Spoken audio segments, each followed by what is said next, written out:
Hey B2B leaders, welcome to Yours in Marketing.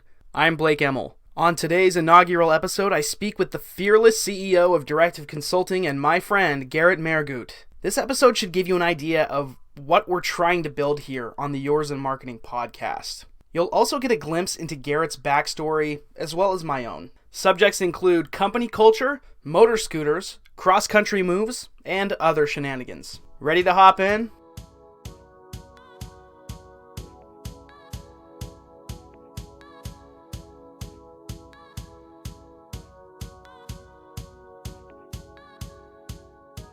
For this episode, we really want to get into what this is all about and why it's different, why you should want to listen to this as a B2B leader. It's going to be a little unique. You're going to get thoughts from people in a way that maybe you haven't before, and it's not going to be a tactic show. It's not going to be about the 13 most important things you have to do to improve your SEO in 2019. It's not like that. It's going to be a lot more, hopefully, interesting and unique. And we're going to really get into the minds of our guests. But for this episode, we want to introduce you to the format of the show and to us. So I actually want to interview Garrett a little bit, get to know him, his background, and then he'll do the same for me. And we'll talk about the format of the show as well. And then upcoming, we've got some great interviews lined up. So first of all, unusual last name. How's it pronounced? Mehrguth. So Mehrguth.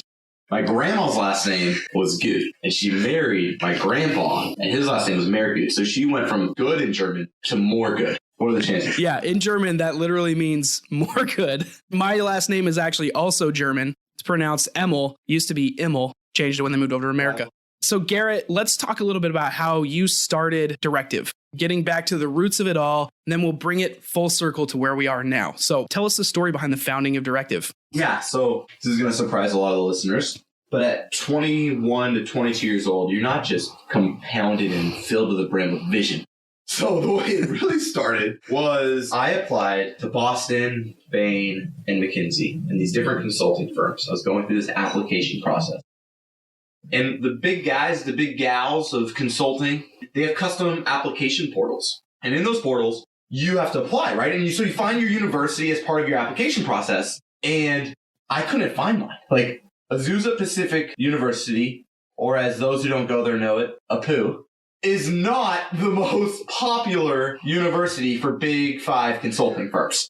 And so I'd apply as other. I essentially got an auto response. And I was like, no way. Like, there's no way I'm good enough to do this. I can do this. I got my degree in economics in 3 years. I was captain of the soccer team. You want high performers? I'm a high performer. I did my master's in a year. I'm like working 5 jobs right now. I can do this. And then I got this auto response essentially saying, you're not good enough. You didn't go to this school. And I think that kind of stuck with me too with the way we hire talent here at Directive of like, it's not about your resume, it's about your character and it's about your work ethic, it's about your principles, it's about your values. But I took that and I was like, you know what? Forget those guys and forget those companies. I'm going to start my own consulting firm. And then they're going to have to buy me one day or something, but I'm going to do this. And then after I got off my pedestal, I had to be like, okay, well, what am I actually going to consult on, right? Like, what do I actually know enough of at 21 or 22? And then it was a little less about what I knew and a little more about what people thought I knew. And that's how I could do sales, essentially. That's how I could get customers. I knew that older men and women who were leaders in business and other places, they didn't know the internet, and they were looking at younger generations to help them with the internet. I was like, okay, well, I've got the younger generation part down. I should just learn the internet. So I went out there and read everything that Moz had written, everything WordStream, PPC Hero, Distilled, Seer Interactive, like all the blogs out there. I just kept reading and reading. Like, I mean, literally, I think I went back and I read every blog post Moz had ever written. I was just reading hours and hours and hours. I was doing my MBA. I was doing an independent contractor work for a couple people. I was selling social media calendars on Fiverr for $5. That's how I learned how algorithms work, actually. I was on Fiverr. And I figured out, okay, how do you get on the home main page of Fiverr? And I figured out how to do the tags and my keyword titles and kind of how their really basic search engine worked. So I started learning all these things. I was like, oh my gosh, what if you did that for Google? And so one day I was driving around. I was on my moped because obviously I had tons of money when I started this thing. I think I started with $20, but I was driving my 1978 Peugeot 103 SP. It's actually in the lobby of our current office in Orange County. I was driving that around, handing out flyers, and I found a Mediterranean restaurant. I loved his product, mainly because I had his chicken shawarma all the time. Great product. All right. I knew the people could get behind this product. I was very much behind this product. And so I was like, hey, look, you have no Facebook page. You have no Yelp. I can make you those things. I can't make a website yet, but I can make you those things. I can hand out flyers. I can hustle for you. We should probably clean up the place a little bit. Here's something we can do. And I was consulting. I was helping this guy be more successful with his business. Did that for 30 days. Came in and said, hey, it's been a blast. I'd love to get my check. It's been a fun time working this 30 days. I said, oh, no worries, man. No worries. I forgot my checkbook today. Come back tomorrow. Came back the next day, and the entire place was boarded up. So that is how Directive started. So it wasn't some grandiose vision. It was some stupid 21, 22-year-old driving around on a moped, handing out flyers, getting stood up from his first account. And now, right, I got the moped in the lobby and I framed that contract with the grease stains up in my office just to remind me and stay humble. Like, this is where we started. And it's about doing the right thing for the right people and trying to be better every day. Right. And that's when kind of this little mantra of mine, which was learn, engage, create. That's when it started. So if I could learn something new every day and engage with it, from practicing it on a client, writing it down, leaving a comment on that blog post, I could create more value for myself and for our clients. So just learn, engage, create. And that's kind of what's allowed us to go from a $20 agency who had no clue what they're doing and selling $5 social media calendars on Fiverr to where we're at today. And we're only just getting started, and it's cool. So I'm sure along the way, once you knew that Directive was going to be an actual company, that you were going to get real clients consistently, I'm sure you still hit your roadblocks after that point. Could you talk a little bit about maybe if there was a time where you thought maybe Directive wasn't going to make it? Oh my gosh. I don't think about that anymore. We have so much talent and we're starting to capture the right market share. We have our positioning right. We're working really hard, like the team, great culture. I don't worry about us not making it anymore. Currently, it's like, can we make it faster? Because I have a tendency of wanting to go too fast, and I'm learning to slow down a little bit, actually. And when you slow down, sometimes you go even faster. It's crazy. But roadblocks, man. Yeah, when we started, I remember I was working 6 to 9 a lot. 6 a.m., 9 p.m. because I was hosting these meetups or I was speaking at all these meetups, and every day felt like a roadblock. One of the first, I don't know if it's a roadblock, but like a wake-up moment. I was in this Uber, which I could barely afford, and I was like, I really can't afford a DUI. I was going out with some friends. I think I was 23, 22, and he was telling me how he did SEO. I'm like, oh my God, I do SEO too. And I was like, dude, I have a question. How much do you charge for SEO? Because at this time, I didn't know a lot about the industry, the market. I was trying to go to conferences. I was trying to ask other agency leaders, like, how much do you charge? And I was charging $400 a month. And I was so scared to charge more. And I'm like, I'm going to lose clients. What if we're not worth it? And this guy, who, frankly, honestly, had no knowledge of SEO. I started to get into the weeds with him and the fun stuff, and he didn't have the passion for SEO. He didn't have the knowledge of SEO. He didn't have the team I had. And he was like, yeah, at least $2K a month, minimum. And I was just shell-shocked. I was like, $2K? You can charge that? And he's like, yeah. He's like, how much do you charge? $400. He starts laughing. And I'm like, okay, I guess I need to charge more. And so that was a roadblock, because when you don't charge a lot, by the way, you can't hire the greatest talent. And when we first started, my roadblocks were more just around learning to manage people and also learning how to manage people that I frankly wasn't paying a lot because we frankly weren't making a lot. And so the talent here at Directive is a blessing. I'm grateful every day about how much sharper and smarter people are than I am at what they're doing. It wasn't the case when you first start. You're working with a lot of people who frankly don't know a lot, and they're learning too. And some of them might not even be the greatest. You're also not great at hiring at first. So you're hiring people who might not have the greatest character, who might not have the greatest drive. My roadblocks were like being CC'd on emails where my account manager was misspelling someone's name. That just hurts. You have these big dreams, this big vision of what you're trying to accomplish, and it's big for you. You're charging $400 a month. You want to get to $2K a month. That's big at that time, right? Like, that's 5x price increase. That's a big thing at the time. And people can't spell the client's names right. Those are the roadblocks where you're just sitting there and you just want to cry because I'm not going to fail. I can do this. I'm going to succeed. But your reality doesn't look like success. You're sitting there in this warehouse where we started, where they're doing judo classes downstairs. They're slamming bodies off the ground. And you're in a warehouse where it's leaking, so you have to put a bucket by your desk so that it catches the water, right? We're paying $150 for our desk, and we don't know if we can afford it. We saw WeWork, and we're like, oh my God, I wonder if one day we could afford a WeWork. We're like in the lowest of the low. And you're going through all this trying to stay positive. That's the struggle. When you don't want to fail so bad, but your reality is the most likely thing is definitely failure. And like getting through that's the hardest part for sure.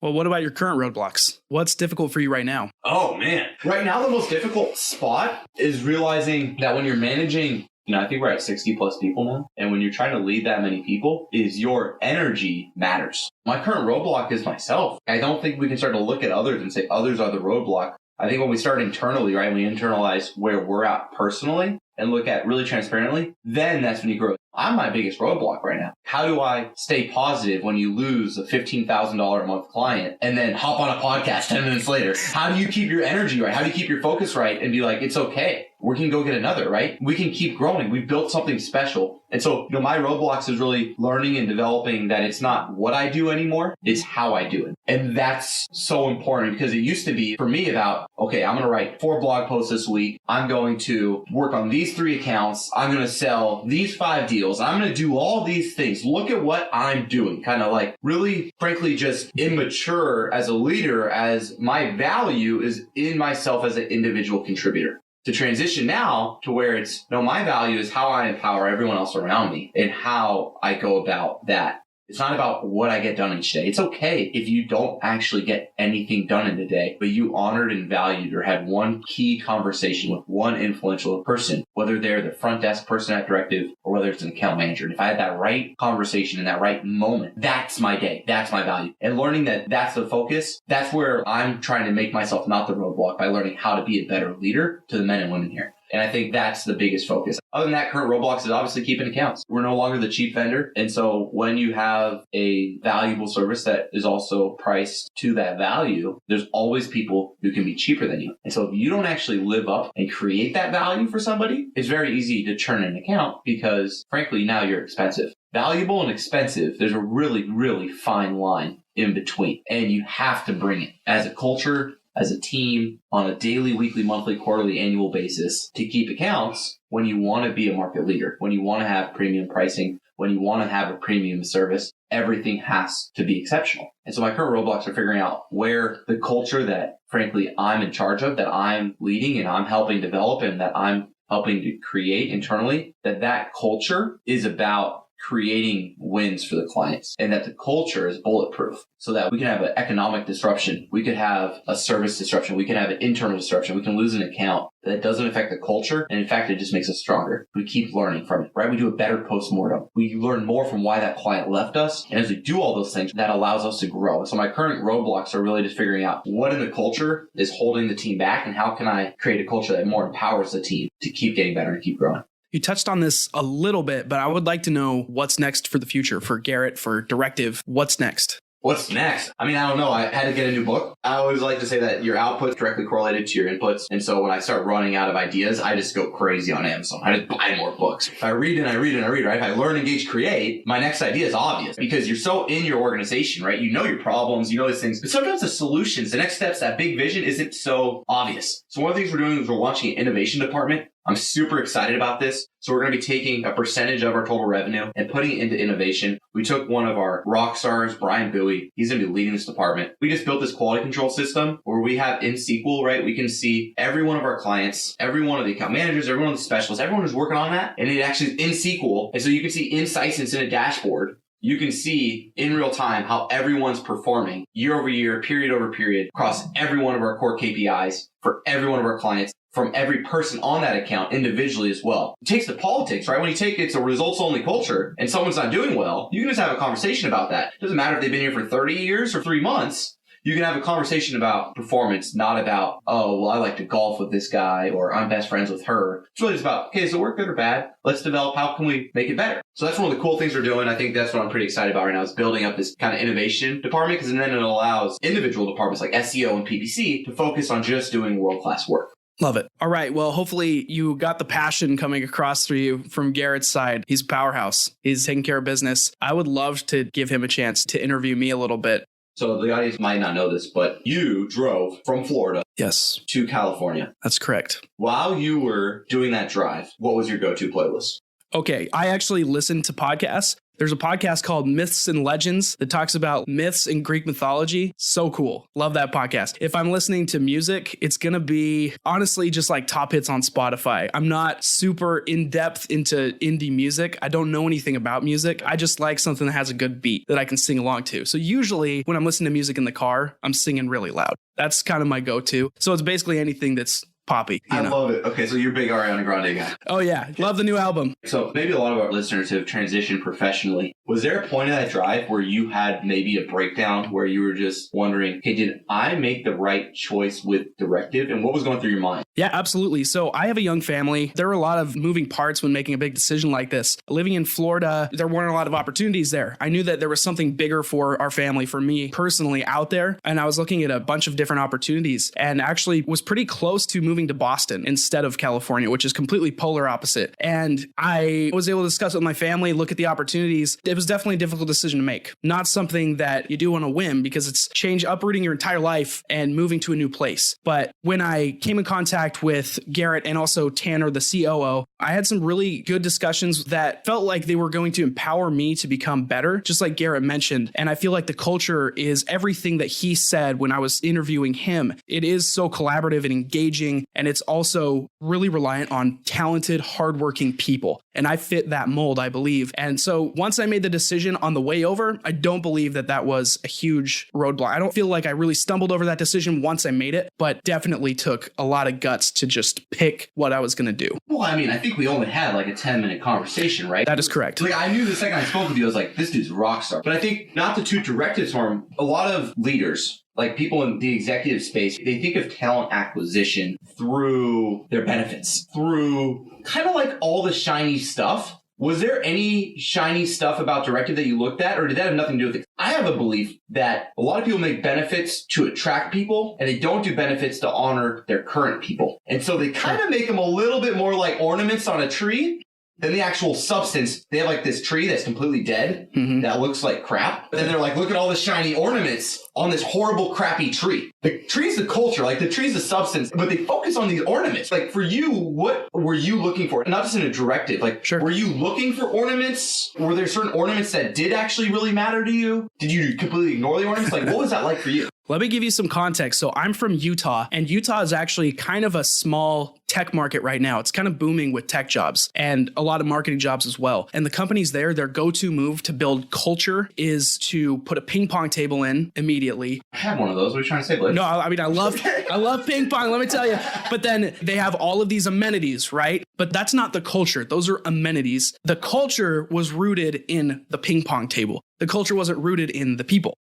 He mentioned I spoke with him and Tanner for 10, 15 minutes. And I think both parties knew at that point that it was the right decision. And the reason for that was because I knew already that they were fighting for me and that they had my back and were going to empower me. So ultimately, for me, the ornaments, the amenities, that's not what excites me. That's the cherry on top. Now, if I showed up here and there was no amenities, nothing, just you come to work, you do your work and you leave, then obviously that's not going to be great long term. You want to have a little bit of that fun. You want to have some of the amenities, but it's really about the people. It's easier to buy a pool table. That's true. Have to look at yourself internally and fix a bunch of stuff. I think that is something, hopefully for the listeners, is it's not about what you can put on your job postings. It's about what happens when people show up and actually work there. Because retention is a heck of a lot more important than acquisition for both clients and people. Now, when you kind of got started in marketing, when was that first moment of joy where you had to call your significant other or your best friend at the time? When was that first moment of joy for you in marketing? That's actually a really poignant question, because the reason that I stuck with marketing was because I'd been at other jobs, really not anything really corporate or anything, but that I just didn't feel like I made any kind of a difference and that it mattered what I did. There was nothing measurable. I wasn't improving anyone's life. And you can look at any job and maybe see it that way. But when I got into SEO to start out with, what I saw was, oh, well, there are actually people behind these accounts. And if I make them more money, they're going to be happier. Their family's going to be happier. I know I want to make more money and I want my family to be happier. So why wouldn't I want that for the clients? And so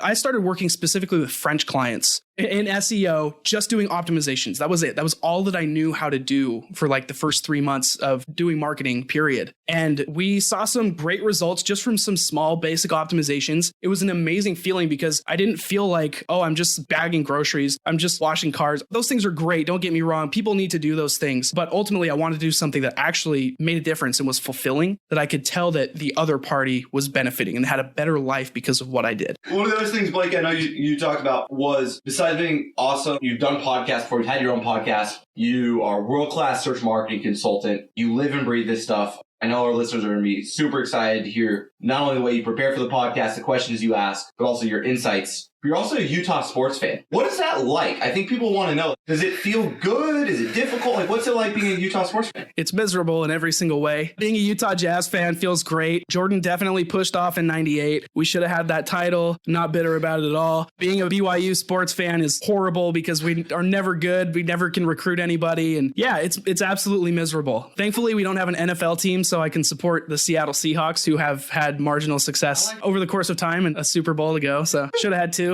And I think in closing, like, what are you most excited about in this podcast? What are you most excited about? Frankly, here's what happens if you're in an industry like marketing is anytime something new and shiny comes along, you're like, yeah, we need to be doing that too. Hey, everybody's blogging. Obviously, to do SEO, we need a blog. By the way, I don't actually believe that.